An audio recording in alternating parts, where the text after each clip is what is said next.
And right after that happened, the Russians were no longer permitted on the facility at all. And you know, that's all I know about it. What was discovered, why they were kicked out, when they started working with us, is all unknown to me. You were hired to replace a scientist killed in the project. What exactly happened there? Allegedly, obviously, I didn't see this and I don't know it to be fact, but this is what I was told, that I was hired to replace one of a couple people that were killed while working on one of the reactors from one of the crafts. Apparently, they, for whatever reason, cut open an operating reactor, and the device exploded, killing both of them. The scientists that were killed there, allegedly the detonation from the explosion was fairly large. It would have rivaled a small tactical nuke. So it was done at the Nevada test site, and it was to be passed off as an unannounced nuclear test. Did you have any direct contact or communication with aliens? No, not at all. Tell us about the briefing files. Under what conditions did you gain access to them? I was put into the briefing room with 121 or 22 briefings, and really was just told to sit and read through them. I think they were there just to mainly educate me on what was going on. They weren't a complete in-depth explanation on everything else, but just essentially a brief synopsis on some of the other projects that were going on there. Supposedly, the information, now this isn't something that I determined, it's something I was told, that the crafts originated from a planet that orbited the Zeta Reticuli star system. Zeta Reticuli 1 and Zeta Reticuli 2 are two stars of a binary star system. The craft allegedly came from there. One or two autopsy photographs I saw dealt with just a small photograph, a bust shot essentially, just head, shoulders, and chest of an alien where the chest was cut open in T fashion and one single organ was removed. The organ itself in the other picture was cut and vivisectioned essentially, showing the different chambers in there. This was totally unrelated to anything I was doing, but from that photograph it looked like what you see in UFO lore as the typical gray. So how tall it was from what I could see, I couldn't tell because I only saw a portion of the photograph, but if everything else you see is correct, I would imagine it was 3.5 or 4 feet tall. But there again, all I had to see was a photograph, and I didn't have much to go on. You mentioned these beings have historically interacted with man. How? What was involved there? Allegedly, this interaction has occurred since, man was a simian creature, and, there were genetic alterations made. How specifically did the briefings detail how the aliens manipulated our genetics over the centuries? It mentioned 65 or 63 corrections or additions to the genetic makeup that finally resulted in, a human creature.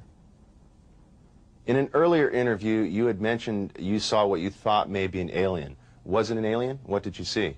What I had said, and all that occurred, was I was walking by a door that had a small 9x9 window in it, little wires running through it, and glanced in there, and there were two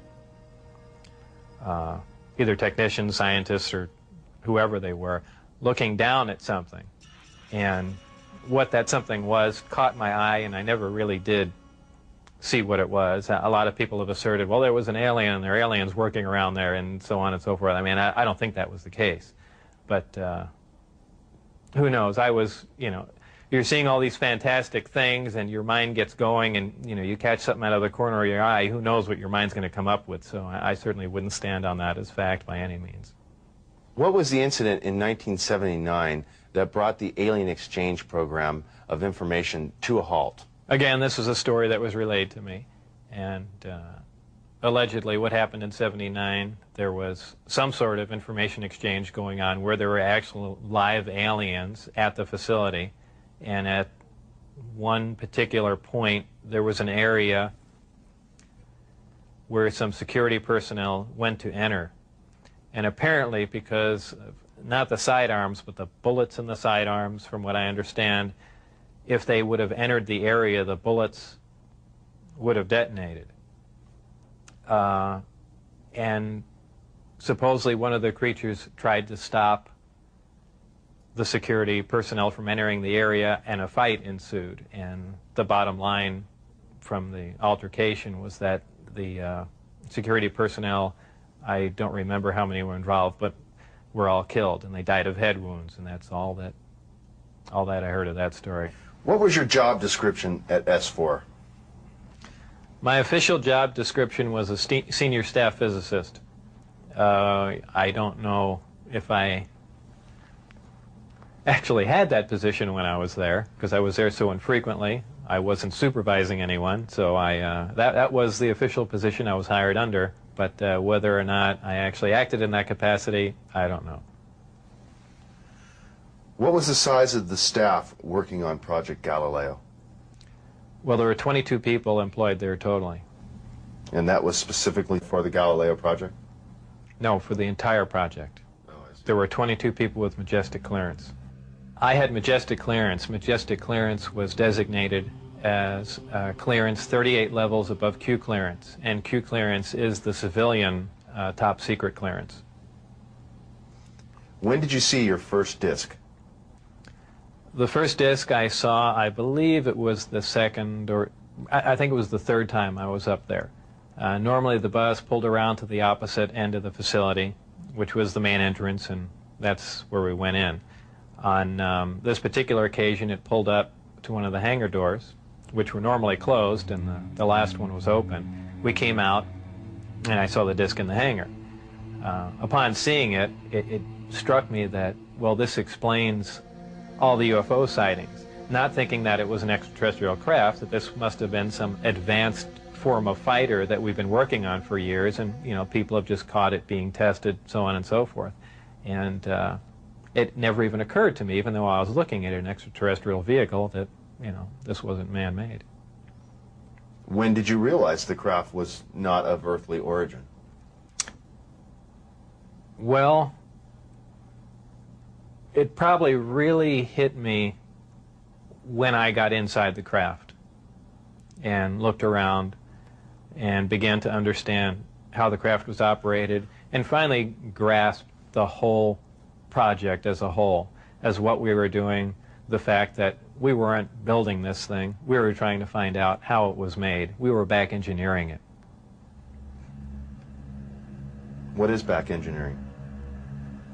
Well, back engineering is taking a finished product and finding out how the device or product was produced, and essentially determining whether or not you can duplicate it. Now, scientists aside, what was your emotional response? What were you thinking were the implications to the world or man in general from these revelations? I really didn't think about implications of that sort. As far as emotionally, people have asserted that, boy, that must have been the most exciting time in your life, and that's not the way it was. When I first got to look inside the craft, all I can say, it's an ominous feeling.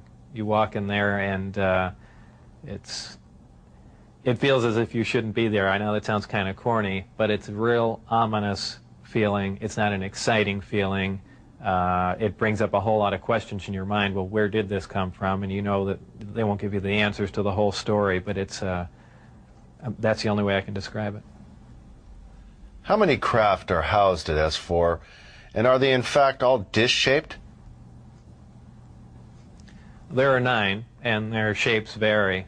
I only got to do a close inspection on one of them.